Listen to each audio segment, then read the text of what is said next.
நமது ஆண்டவரும் இரட்சகரும் மீட்பரும் இருக்கிற இயேசு கிறிஸ்துவின் நாமத்தினாலும் எல்லாரும் வாழ்த்துகிறேன். மறுபடியும் ஒரு வீடியோவில் சந்திக்கிற தேவன் கொடுத்த வாழ்ப்புக்காக தேவனுக்கு நன்றிகளை ஏறெடுக்கிறேன். நாம் யாத்திராகத்தை குறித்து தியானித்துக் கொண்டு வருகிறோம். இதை எழுதினவர் மோசே. நாம் கடந்த வீடியோக்களில் மோசேயை அந்த எபிரேயர் ஸ்திரீ அந்த நதியில் விட்டம்போது பார்வோன் குமார்த்தி அங்கே வந்து ஸ்நானம் பண்ணுவதற்காக வரும்போது அவளோடு கூட வந்த தாசிகள் அந்த பெட்டிக்குள்ளே என்ன இருக்கிறது என்று போய் பார்க்கும்போது மோசே அழுது கொண்டிருக்கிறார் குழந்தையாக. அப்போது எபிரேயர் பிள்ளை அல்லவா, இவனுக்கு பால் கொடுப்பதற்கு ஒரு எபிரேய ஸ்திரீயை கூட்டிகிட்டு வாருங்கள் என்று சொல்லும்போது அவர் தாயார் இடத்திற்கே செல்கிறார்கள். அவரை அழைத்து கொண்டு வந்து அந்த பிள்ளையை வளர்க்கும்படி அவரிடத்தில் ஒப்புக் கொடுக்கிறார்கள். மோசே அவர்களுடைய தாயாரே அந்த பிள்ளையை வளர்க்கிறார்கள். அவனை ஜலத்திலிருந்து எடுத்தபடியால் மோசே என்று பார்வோன் குமார்த்தி பெயரிடுகிறார். யாத்திராகமம் 2ஆம் அதிகாரம் 10ஆம் வசனத்தில் வாசிக்கிறோம். அவனை ஜலத்திலிருந்து எடுத்தபடியால் மோசே என்று பெயரிட்டாள். அப்போது காலம் கடந்து செல்கிறது. மோசேவை கொண்டு போய் பார்வோனுடைய குமார்த்தி இடத்தில் கொடுக்கும்போது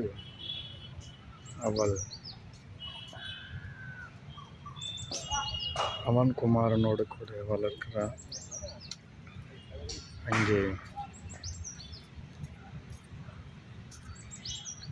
மோசே எபிரேயர் எபிரேயனாக இருக்கிற தன் சகோதரனை பார்க்கும்போது, அவர்கள் கஷ்டப்படுகிறதை பார்க்கும்போது மிகுந்த வியாகுலம் படுகிறார். அங்கே ஒரு எகிப்தியன் எபிரேயர் துன்புறுத்தை பார்த்தபோது அங்கேயும் இங்கும் பார்க்கிறான். அங்கே யாரும் இல்லை. அவனை அங்கே அடித்து வெட்டி புதைத்து விடுகிறான். இது பார்வோன் செவிக்கு போகிறது. பார்வோன் என்ன செய்கிறான்? என்னை பிடித்து வாருங்கள் என்று கட்டளையிடுகிறான். அப்போது தான்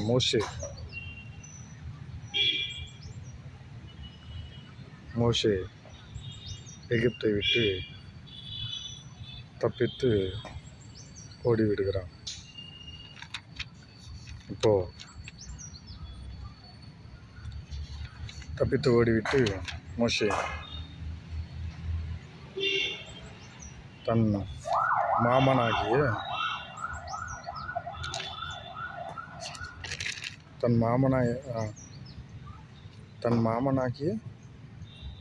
அவரிடத்தில் போய் சேர்ந்து அங்கே 40 வருடங்கள் ஆடு மேய்க்கிறான். அங்கே தான்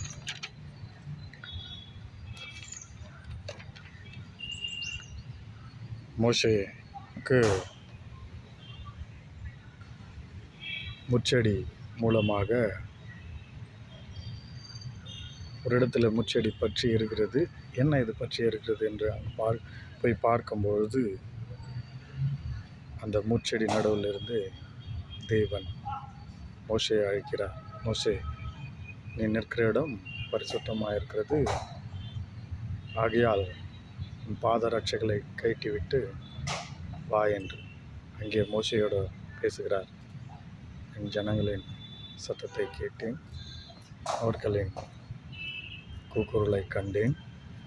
அவர்களை விடுவிக்கும்படியாய் நீ போய் என் ஜனமாகிய இஸ்ரவேலர்களை எகிப்திலிருந்து விடுவிக்கும்படியாய் உன்னை அனுப்புகிறேன் என்று மோசேயினிடத்தில் தேவன் பேசும்போது மோசே சொல்கிறார், நான் மந்த நாவுள்ளவனாக இருக்கிறேனே, நான் எப்படி அங்கே போக முடியும்? என்னால் எப்படி அவர்களை அழைத்து கொண்டு வர முடியும்? நீ போ, என்னோட கூட நான் இருக்கிறேன் அப்போது எனக்கு ஏதாச்சும் அடையாளம் காட்டுங்கள் என்று சொல்லும்போது, உன் கரத்தில் ஒரு கோல் இருக்கிறது, அந்த கோலை கீழே போட சொல்கிறார். அது பாம்பாக மாறுகிறது. அதை மறுபடியும் எடுத்து அதன் வாலை பிடிக்கும்போது அது கோலாக மாறுகிறது. மோசே இந்த தேசத்தை விட்டு எகிப்துக்கு மறுபடியும் திரும்பி வருகிறார். மீதி வருகிறதை அடுத்து வரக்கூடிய வீடியோகளில் பார்ப்போம். கர்த்தர் தாமே உங்களை ஆசீர்வதிப்பாராக. ஆமென்.